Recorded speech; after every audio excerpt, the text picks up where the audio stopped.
ጤና ይስጥልን የጃን ተከል ሚዲያ ቤተሰቦች እንደምን ከርማችኋል? እንደምን አላችሁ? ዛሬ ሁለት አስደናቂ ነገሮችን ይዘንላችሁ ቀርበናል። አብራችሁን ቆዩ። የመጀመሪያው በ2025 ተነስቶ በ2024 ያረፈ በረራ ያስገራሚ ክስተት እንዴት ሊሆን ቻለ? ይህ እውነታ ነው ዓለምን እያነጋገረ ነው ያለው። በ2025 የተነሳ አውሮፕላን እንዴት በ2024 ሊያርፍ ይችላል?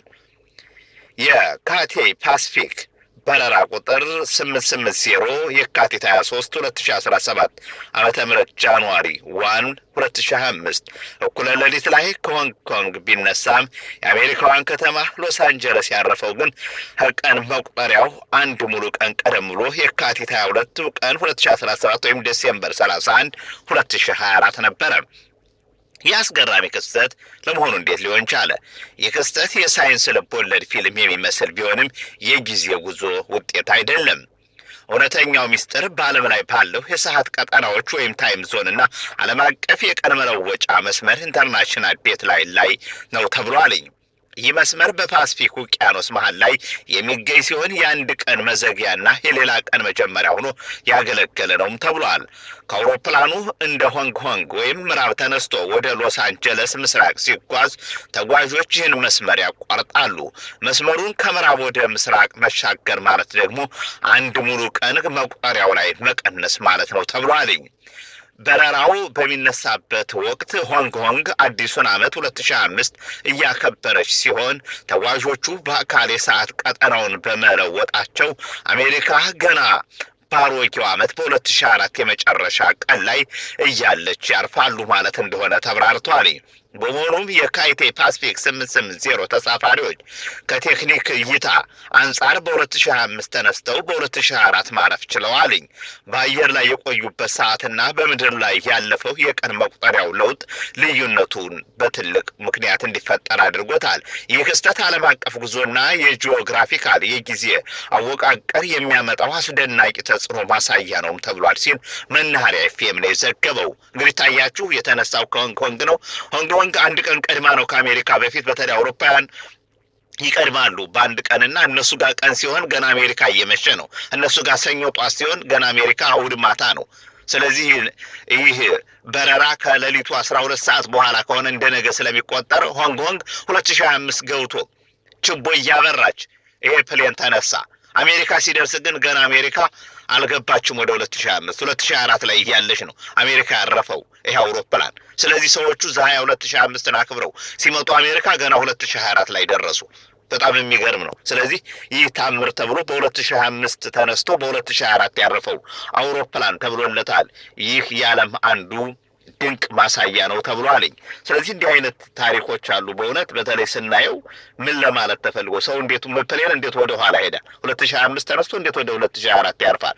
አንዳንዴ 2024 ተነስቶ 2025 ወይ 2026 አረፈ ቢባል አሰውሮ ቆይቶ እንዲሁ ነው ሊባል ይችላል። ግን ይሄ እንዴት ሊሆን ቻለ?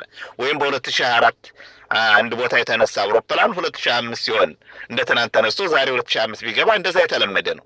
ግን 2025 ተነስቶ 2024 አረፈ የሚለው ግን አዲስ ክስተት ስለሆነ ነው ለእናንተ ያመጣንላችሁ። ወደ ሁለተኛው እንለፍ። ባለፈው ማህበራዊ ሚዲያውን በስፋት ይዘውት የነበሩት በተለይ ኩላሊቱን ሰጥቷት ከዳች የተባለው የሀብታሙና ሩሃማ ጉዳይ በአዲስ በፍቅር ተመልሷል።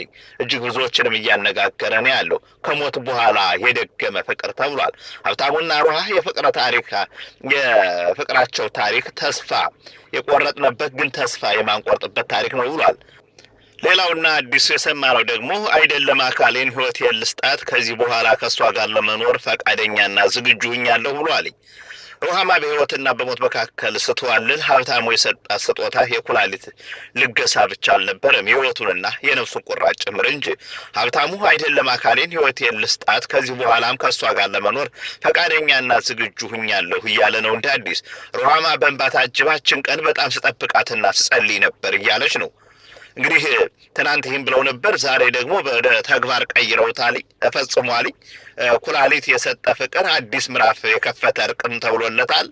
እንግዲህ ትናንት እንደዛ ብለው ዛሬ በዚህ ቀንና በዚህ ሰዓትም ታላቅ ነገር ተፈጽሟል። የሕይወቷን ክር እንግዲህ ለመዘርጋት ኩላሊቱን የሰጣት ጀግናው ሀብታሙና በሱ መስዋዕትነት የተረፈችው ሩሃማ በሽማግሌዎችና በትልልቅ ሰዎች ፊት እርቅ አውርደው እንደገና ፍቅራቸውን ሀብለው ሊጀምሩ መወሰናቸውን የተሰማው የታምራዊ ፍቅራቸው ከደረሰበት ውጣ ውረድ በኋላ ዛሬ በይቅርታና በአዲስ ተስፋ ታትሞ መቋጨቱ ተሰምቷል።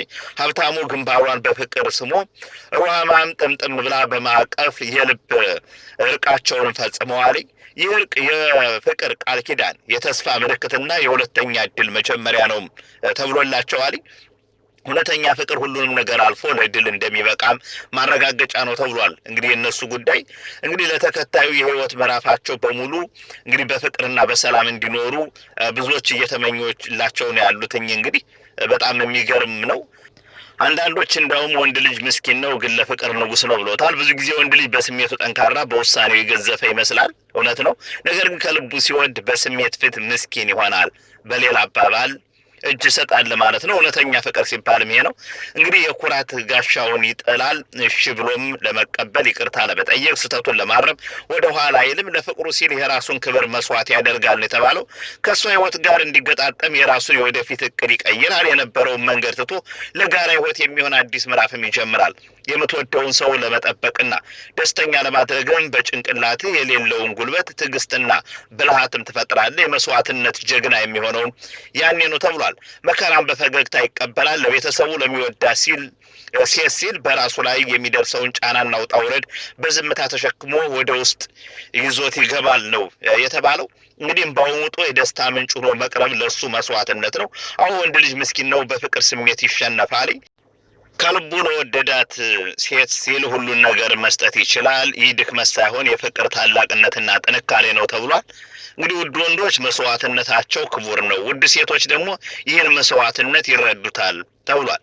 አዎ ወንድ ልጅ ምስኪን ነው ተብሏል። እንግዲህ ሁሉ የተባለለት ሀብታሙ እንግዲህ ባለፈው ኩላሊቱን ሰጥቶ ሲደርስበት የነበረውን ግፍና መከራ አይተናል። ብዙዎችም ብዙ ነገር ሲሉ ነበረ።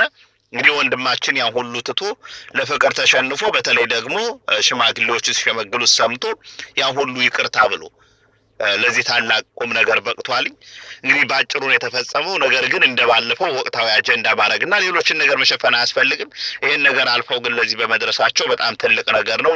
በጣም ሊመሰገኑ ይገባል። በተለይ ሀብታሙ ትልቅ መስዋዕትነት ከፍሏል በዚህ ጉዳይ። እንግዲህ ይህንን በመቻሉና አሳልፎ ይቅር ብሎ ወደዚህ በመመለሱ ትልቅ ነገር ነው። ከዚህ በኋላ ወደ ሌላ ነገር ውስጥ ሳይገቡ እስከ መጨረሻው ጸንተው ይኖራሉ ብለን ተስፋ እናደርጋለን። ደግሞ እንደሚያደርጉት አንጠራጠርም። እንዲህ አይነትን ጉዳይ በአንድ ላይ ሆነው ለፍጻሜ ያበቁታል ብለን ነው ተስፋ የምናደርገው። እጅግ በጣም ደስ የሚል ነገር ነው። እንግዲህ እግዚአብሔር የአብርሃም የሳራ ያድርግላቸው፣ እስከ መጨረሻው ያጽናቸው ነው የምንለው። ብዙዎችም እንደ አዲስ እየተቀባበሉት ነው ያሉት። ይህን ጉዳይ ገርሟቸው በጣም ብዙዎች እያስተጋቡት ነው ያሉት። እኛም ይህን ቀንጨብ አድርገን አቀረብንላችሁ። እንደተጀመረና እንደተፈጸመ ትናንት እንደሚያደርጉ ቃል ገብተው ነበር፣ ዛሬ ፈጽመዋል።